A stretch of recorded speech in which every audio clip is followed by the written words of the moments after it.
This week, we're finishing Problematic Summer Romance by Ali Hazelwood, otherwise known as Go to your fucking room right now.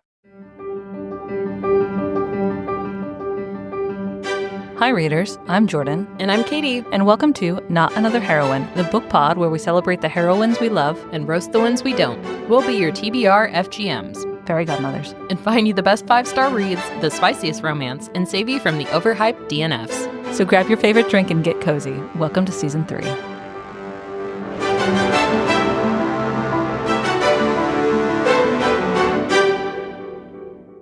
Are you ready for more Ali Hazelwood? Obviously. There's never enough Ali Hazelwood. I'm ready right now. Especially because it starts with a flashback. These flashbacks keep the story going. Oh, yeah. I don't think it would work without them, the way it's... Because there's so little plot going on. Yeah, I could see that. That you need the flashbacks to keep the reader guessing on, like, you need the miscommunication. That would be a warning on this book. If you cannot do miscommunication, do not pick this book up because the whole premise of this is miscommunication. I agree, but I feel like there's also a part 2 of not miscommunication, but being so obsessed with what other people think that you get in the way of your own happiness. I feel like that's Connor's whole issue is just get over it, dude. But he also can't communicate that problem. That's fair. Oh, okay. We're a meta. Yeah. I see now. He does not know how to say that. Yeah. Speak your feelings. The little claps, speak your feelings. Yeah, buddy. But this particular flashback that we're going to open with, it is, if you were waiting for the 65% mark, don't worry about it. It's going to hit you right in the face very early on. I don't know what it is about this scene, but probably one of my favorites and will continue to live rent-free in my head for the rest of my life because I don't know what it is, but I love it. I could not tell you how this scene happens. Really? I know how they get to the scene. So, okay. That works. We left off. They were attending Maya's friend's birthday party. Maya gets really drunk and Connor takes care of her, gets her back to the hotel, kind of puts her in a t-shirt, cleans her up and puts her to bed. And he sleeps on the floor or on the couch or something. And so she wakes up. She's like, well, that was interesting. I'm going to go brush my teeth using Connor's toothbrush. And I'm going to wear my sexy t-shirt and my shorts and then go... get some. And that's all I know. Yep. So Connor's obviously doing work stuff or whatever. So she cleans herself up, gets some semblance of sanity back. She goes to talk to him. They're chatting and she kind of, I don't remember the mechanics of it, but they go to sit on the bed and she's being kind of sus. And he's like, I can't do this. I'm way older than you. This is wrong. And she's like, what are you talking about? I would never hit on you. And apparently it's convincing enough that he's like, oh, I misread that. That's okay. And so they sit on the bed, they chat more. And she's like, can I have a hug? And he again is like, I don't know about this, dude. You're my best friend's younger sister. I feel weird. And she's like, what do you mean? And he's like, okay, you son of a bitch. And so they hug. Obviously, she's a little bit more into it than he is. She tries to make a move on him and he's like, no, we can't do this. I'm so much older than you. You have your whole life ahead of you. I'm already set as a person. This is weird. And they get into kind of a fight, a tiff about it.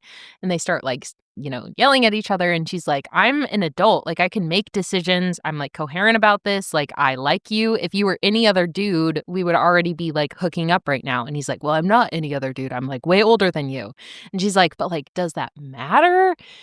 Anyways, obviously emotions are running high. She eventually gets pinned against a door. Oh, that part, yes. Yep. It's coming back to me. They're making out. He's obviously done enough, fighting with her. I think it's really the only way that you could do this scene and keep Connor in character. He attends to her needs. It's a very delicate way of putting it. Yep, we will leave it at that. And when she tries to return the favor, he's like, no, Like, this is the only way that this can work, the only way that I feel, like, comfortable with this. Like, I can help you out, but you cannot do it for me or else it feels, like, gross. And she's like, "Are you fucking kidding me? Like, whatever." But they, like, snuggle on, his bed. She falls asleep. She wakes up and he's gone. Mm-hmm. And then we're back in the present day. Ew! There is another dinner party. Now, there's some, other, interactions that happen, some minor ones. We're gonna skim those, but the Mhm. next big dinner party, Maya is kind of tending to that toddler that's running around. Mhm. I think her name starts with a K, and I cannot remember the rest of it. It does. Kaya? Cade? Cade? No? Cade sounds Cade. Cade, sure. Maybe. So she's running around with this toddler, and I don't know if she's with the kid or not, but she finds this earring on the ground. She picks it up, and then out of nowhere, she hears this man say, "I think that's my girlfriend's." And she looks up, and it's this handsome, tall, blonde, built dude in his mid-20s. And we get a nice cameo, and it's Mhm. the hero from Deep End. Yes, with his little accent. It's cute. And she kind of sneakily looks over and sees Connor watching her interact with this guy, and she's like, I got this. And she leans over to him. It's like, "Hey, man, can you do me a solid? Can we exchange phone numbers? Like, you can put your girlfriend's number or something in." So that's what he does, and they're friendly about it. And they're like, "Well, we'll see you around." I think he even comments, he's like, "Is it because of that guy staring daggers at me?" And she's like, "That's the one." And Mhm. he's like, I wish you the best with that." And then they part ways. And then Connor immediately comes after her, and he's like, I think he, like, grabs her arm or something. He's like, "Don't you "What are you text that doing?" man." Yeah. It's like, you don't even know him. And she's like, "Well, whatever." The only age-appropriate man that she's run into so far, and Mhm. Connor's like, "Don't you dare look at him." Because I don't know why the way it was described was, like, hot, but he's sitting on a bar stool with his, like, legs fully out, and then he, like, gets up and snatches her, and he's like, "Who the fuck were you talking to?" And she's like, "I don't know why you care." And he's like, "I care because he could be, like, a murderer." And she's like, interesting, that's silly." You don't have the right to care, so there. I don't know what it is, super hot. And it's this kind of interaction where they're poking at each other, where Maya definitely has the upper hand. She Mhm. knows how she feels.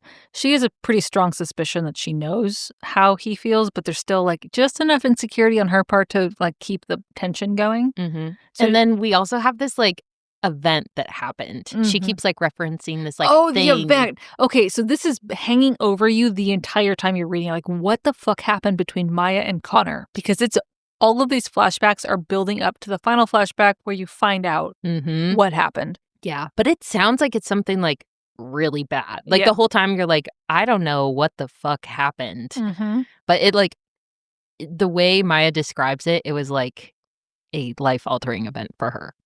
And Ooh. ugh, and then we get another flashback. Mhm. And this is when Connor starts sending Maya gifts. Yep. Expensive gifts, Mhm. like a bread machine. It was so weird. But But they're all, like, thoughtful things. things that she actually would use or need, and it's to keep up the pretense of their relationship, which is also super cute. But they're also talking to each other long distance where, I Mhm. think the next morning or they had some sort of, we're just friends, and she tries to play off their, sexy time together as, "Hey, man, I'm a young college girl, I'm just gonna be me." Oh, yeah, because I think she, like, has the realization that she has to pretend like it wasn't anything in order to, like, continue having a friendship. Because I think she even says, like, "Oh, that was, like, whatever, it's Yeah. fine, we can be, like, friends." When secretly it was life-altering for her, and Mhm. she's pretty sure she's in love with him. God, I love this book so much. I think back to the present after this, I think what happens after this? Oh, is this a dog scene? Yeah. You're like, "Yeah." There's some more, I think there's some interactions with between Maya and Tamara and some of the other, people in the house. They're fine, they're just kind of forgettable scenes, Mhm. but they're out playing, volleyball, beach volleyball or football or Oh. something. Oh god, this one's devastating. Yeah, they're playing soccer, Mhm. and, Maya's like super aggressive, competitive or whatever they're playing, she starts to get a little too competitive. And Eli has this funny like older brother thing. He's like, the Maya monster has come out. You need to go and fucking time You're out. ejected from the game. She's like, fight me. No, you're gonna. Yeah. And he's like, yeah, I know. Maya monster is here. Go somewhere else. So she's like watching the beach, and then she sees the ex-girlfriend swimming, and then she sees nobody swimming. And then she raises the alert, and then that causes Connor to like wade into the ocean, and he rescues Tamara. She's unconscious, and that kind of breaks Maya a little bit. She's like, well, maybe they are going to get back together. Yeah. And I like that she had the self-awareness to be like, I feel like a monster for feeling jealous of her. Like she almost died, but it's also like, bitch. Yeah. So that happens, and then there's the dog scene, and the dog scene killed me a little bit. I was about to say. Oh my God. Maya traveled to the wedding with Eli's dog, and it's the dog that like he and Rue have together, and like they do everything with this dog. Tiny. But he's huge. Yep. He's a big dog. And so they're like out like in the park and the beach or something, and she notices that nobody has seen Tiny in, an hour or so. She's like, "Oh my God, did we lose the dog?" And she's also very attached to Tiny, so she starts looking around. She cannot find Tiny. Connor helps her. They eventually like question people and find out and track Tiny down to an island. And it's an island that you can walk to when the tide is out. So it's not technically an island. I don't know. Yeah.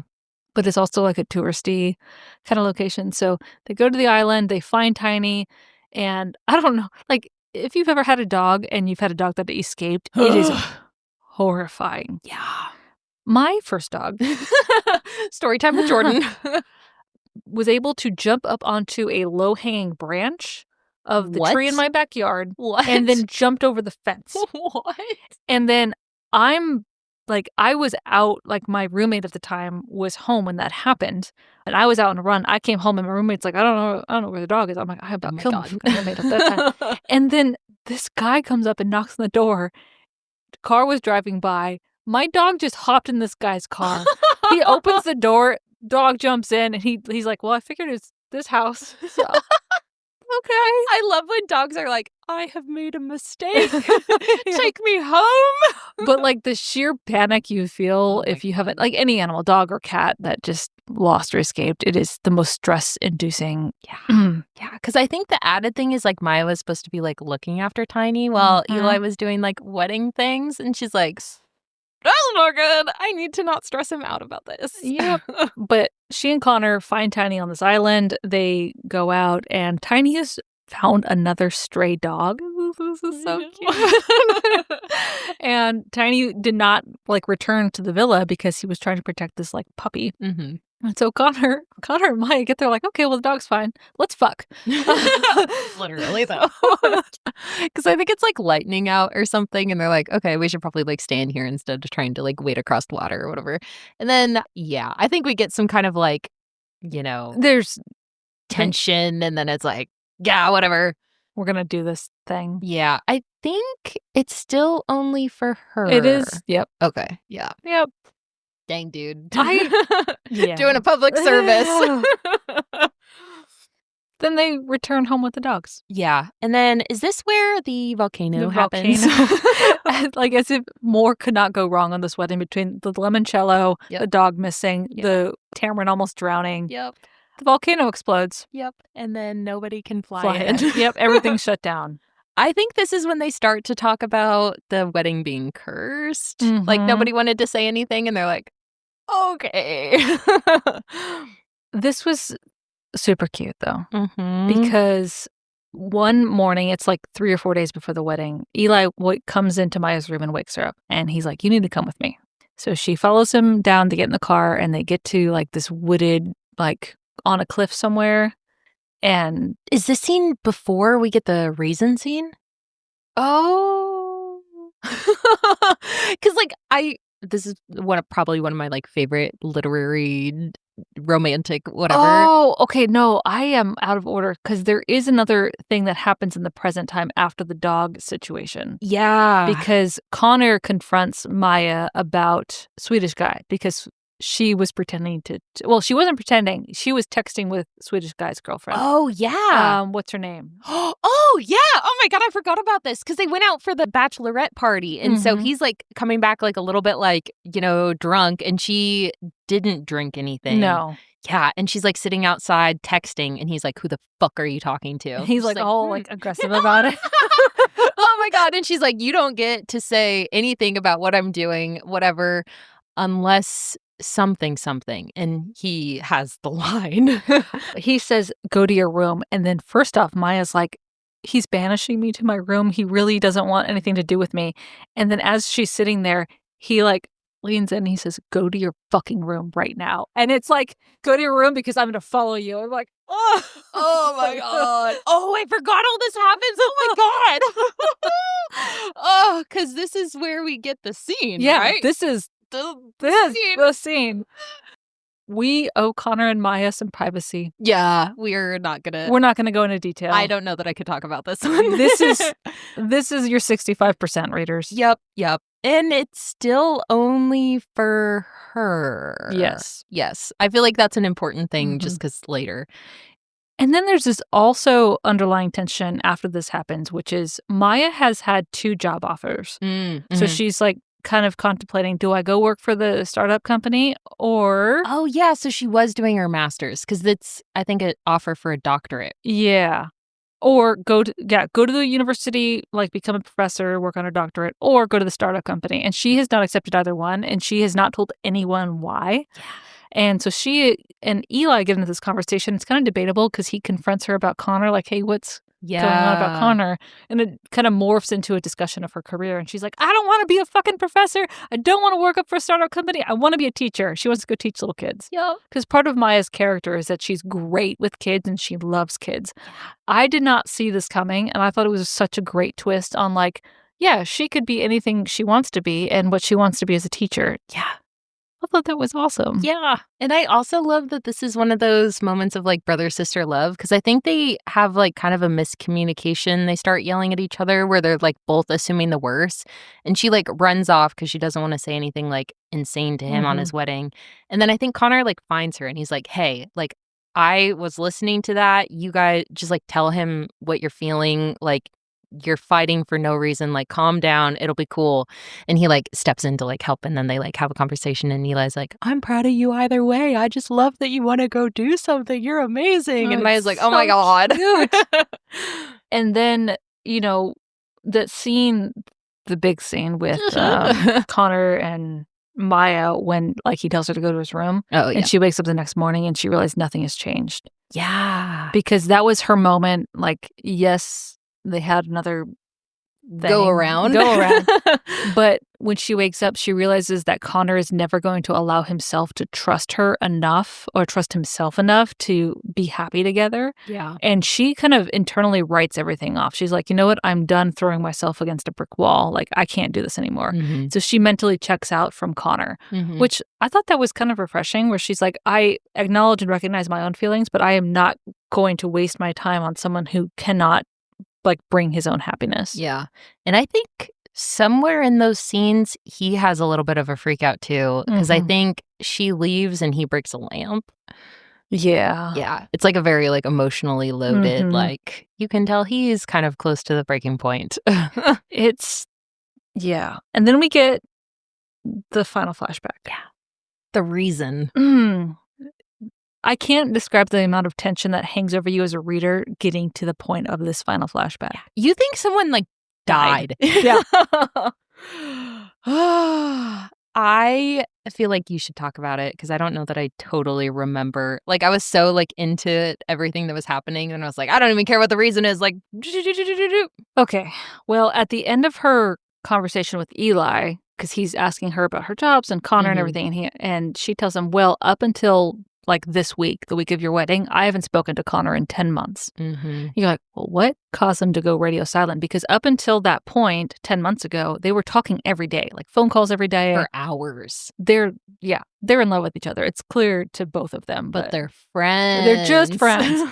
So The final flashback is 10 months ago, and Maya and Connor are both in Texas, I think, for the wedding of his ex, Minami? Minami? Minami? Mm, Minami, yes. Oh, okay. I was like, I could be mispronouncing. I was reading that it's Minami. Minami. Like, Minami. oh, kill me now. Yeah. So they are finally together in person after, months of just talking to each other on the phone. Oh. Yeah, yeah. Ah! And everything is normal. Like they see each other at the wedding. It's great. They attend the after party reception. And he calls her later that night and he tells Maya that, hey, I think we have to stop talking to each other because I am seeing someone. And this causes Maya to be like panicked. Like, we're friends. Like, why do you have to stop talking to your friends? You're going to stop talking to Eli? And you can feel Maya's panic in the moment. Like, she's just trying to salvage whatever she can get.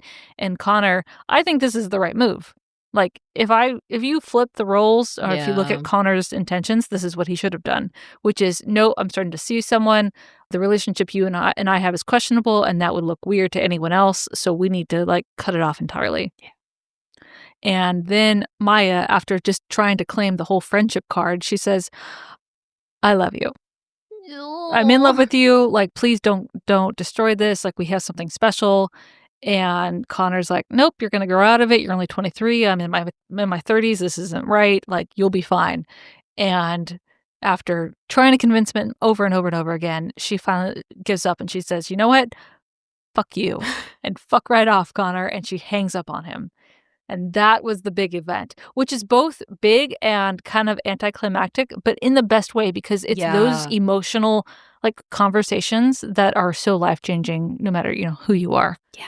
Doesn't need, like, a big plot device car accident to make it an event. Mhm. Gah! I forgot how emotionally taxing because you're in it and there's, like, all this tension, and then you get the scene and you're like, he, like, was gonna just, like, break it off? Like, I know you Mhm. guys are, like, friends, but, like, come on! Yeah. I think we're a little out of order, We might be. but after the flashback, we go back to, the morning where Eli wakes Maya up. He sneaks her out, and he and Rue have decided to elope, and they are only bringing Maya and Connor. Yeah, they have come to terms with the fact that their wedding is Mhm. cursed, and they kinda have this, like, refreshing kind of, like, observation, though. They're like, "I don't really care about all of this wedding stuff, like, it's nice and, like, we spent a lot of money, but, like, all I want out of this is to be married to, like, my wife." Mhm. It's a very, like, refreshing, like, you can try to plan as much as you want, but, like, sometimes things don't work out, and it's like, are you gonna let that ruin, like, this, like, magical Mhm. moment? And it's so magical, I cried. There was a Ugh. scene, and I forget at what point in the book it is, but this story made me want to read about Rue Yeah. because I loved Rue, how she's described and perceived by Maya. And there's a line that Eli says to, I think, Maya about Rue, which is like, "Oh, you think I'm gonna make Rue call someone on the phone? Are Yeah. you out of your mind? I would never make her do something like that." And I'm like I I'm like, I read that scene and I'm like, "Where do you find men like this?" yeah, I'm like, "Please, yes." I don't wanna take my I own have phone this calls. same issue. I love that because it's just, like, so seen, like That is what every I woman forgot wants. about that. That was such a good line. I don't know if I can get through Not in Love, but I'm gonna try it just to Yeah. see that. There's a lot of, like, raunchiness in that book, but I think we've talked about it almost that the romantic come together at the 70% is, like, if the I'm not explaining this well, but the, like, romantic and sexual plot lines where, like, they'll have sex at the 60% mark, but, like, the romance hasn't really, like, culminated yet.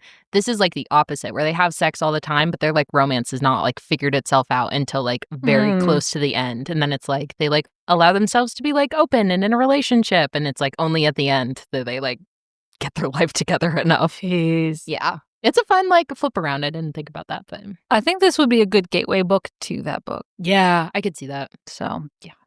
but the wedding happens. Connor has a come to Jesus moment where he's like, "All right, I'm wrong." Literally. And he tells Maya, like, "Hey, I love you. Let's make this work. I want you to have my babies. Yeah.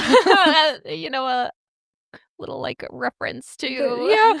There's something else. There's Yeah. multi. There's a little bit brewing under the surface there. And we get some nice closing scenes of them living together and them dating, and that's it. Yeah, I think they're like 3 months afterwards, and they're like, "We should get married." Mm-hmm. And she's like, "Isn't that kind of crazy?" And he's like, "We've been dating for like 3 years, basically." Yeah. And she's like, "You're not wrong." This was very cute. I love this story so much. I'm gonna read it again. Let's talk about some things. Would the age gap work if it was reversed? Ooh, I don't think so. But why? I don't know. I feel like I would be interested in reading it, but I don't know if it would be as massively popular as Problematic Summer Romance. I think it could be more popular. What? Really? Yeah, I think so. If you did it right. I could see that. I think the only problem I foresee is I feel like the plot with Connor, his like emotional guardedness kind of relies on some of the like, common male, not in touch with their emotions, like pushing everything down, that I don't know how it could be turned to a female character. So funny, you should mention that. Oh, here we go. Jordan had like an agenda. So if you remember from a few weeks ago, readers, I did, or maybe it was this week, our recording schedule is what it is. I talked about a little C drama called The Double. Oh, yeah. So C dramas, and actually K dramas too, are really like known for having what they call a Nuna romance, which is older woman, younger man. Oh, Yeah. interesting. And so every time I've watched one of them, it's very much leans into the woman being like the closed off, cold professional one, and it's the younger man who's like more emotional and more open and extroverted who like draws them out. And that's the same dynamic that we have between Maya and Connor. Yeah. So it works on TV. I don't know if it would work in a book. Interesting. I want to read it though. I'm like intrigued. I think though what you would have to do is you would have to do with an aged up age difference. So you would have to have like a 26, 27-year-old dude. Yeah. And like mid 30s, early 40s woman. I could see that. Yeah, because I think a younger guy. Ew. I don't know that. Yeah. They're like not really attractive to like anyone. It's like you're still not fully formed. And I think we realize that as a society that like people aren't grown up until they're in their mid to late 20s. Like you still change so much as an individual. That's the crazy thing is I feel like only in the last like 2 years that my brain has been like fully functioning. I only noticed it once it started working. I was like, wait a second. Well, just how much your experiences shape you going into your, like throughout your 20s. Yeah. It's wild. Yeah. Crazy. But okay, so maybe if the age gap were reversed, but Connor's, like, his concerns and his hesitations throughout the book, I think if he didn't have them, it'd feel yucky. Yeah, it wouldn't work. You wouldn't even have a story here. So that has to be, I think, a factor of any kind of, like, if you're going to have an age gap romance and you want it to be digestible to the readership, somebody's got to have hangups about it. Yeah. They can't be like, okay, sure. I almost think that with a older woman, I think the like social aspect would probably play almost like a bigger part. Where it's like, some of that like negative self-talk too of like, oh, I'm like a shriveled up old hag. Like I can't be seen with him. Like people are going to think I'm his mom. Like I think there's probably a lot like that could be done there about like, think of maybe the angst and tension in that one. Oh God. Now I'm intrigued. I want one. Where is it? So there's a K-drama called Encounter that is about a female CEO who is from like a bitchy ass rich family, and she's on vacation in Cuba, and she runs into a younger man who's like shows her how to have a good time basically, and then she goes back to South Korea, and he realizes that she's the CEO of the company that he just got hired at. Ooh, awkward. But meanwhile, like they still want to be together. It's it's kind of a slow burn, but it's cute. I dig it. I wonder why it hasn't been done as much in books that we've read. Where it's, like, only been, like, shows? So this might be a broad generalization, Mm, but if I think of, like, the average readership of, like, romantasy, yeah. like, 25, like, let's go younger, 16 to 35 Mhm. average. That's kind of our audience demographic too, Yeah. are what reading these kind of things, and would any people in that age bracket want to date someone who's 23? Ew, no. That's true. Like, a 16-year-old would wanna date a 23-year-old man, but, Yeah, like, yeah. on the higher end of the spectrum? No. Interesting. Because I do wonder, though, now that romantasy is kind of having its, like, moment in the limelight, if we are going to get older protagonists and if this might come up kind of, like, naturally. Because I do feel like I've seen a lot of things on the fantasy romance subreddit of people asking for, like, more aged up main Mhm. characters. Because it gets exhausting reading, like, a 17-year-old every single time. Imagine flipping Twilight, the gender roles in that one. Whoa. I It would be interesting to see if there's anything that has, like, an older female fae. You know what I mean? Yeah, maybe that's our project. We look for Mhm. something like that and see if Yeah. that still works. Yeah, or if our readers know of any, we're interested. Please We're gonna do recommend. this for science now. Yes. Yeah. But still, it's a great read. Mhm. Oh my god, Problematic Summer Romance, top book probably this year. Okay, well, not for me, but it was a great read. That's fair. I feel like that's saying a lot from Jordan. Like, for, like, a, rom-com contemporary romance, no. I do have to thank you. I never would have picked up Ali Hazelwood without you, because you turned me on to The Love Hypothesis and Love Theoretically. She's excellent. Yeah, she's a boss. Also, she's Italian, and so I Oh. wonder, like, she's been to the setting of this book. Oh, interesting. I didn't Mhm. know that. Yeah. Oh. Okay, Allie. You're Yeah. just, like, pulling some, like, real life stuff into Yeah. that. So, yeah, Mhm. from our shelf to yours. We'll see you on the next page.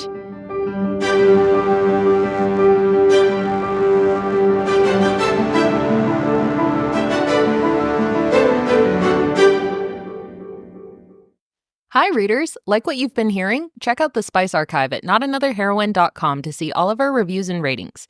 And if you'd like to support our growing library, find us on Patreon and get access to exclusive bonus content. If you'd like to just listen, we post new episodes every Monday and Wednesday on Spotify, Apple, and Amazon. Thanks for listening.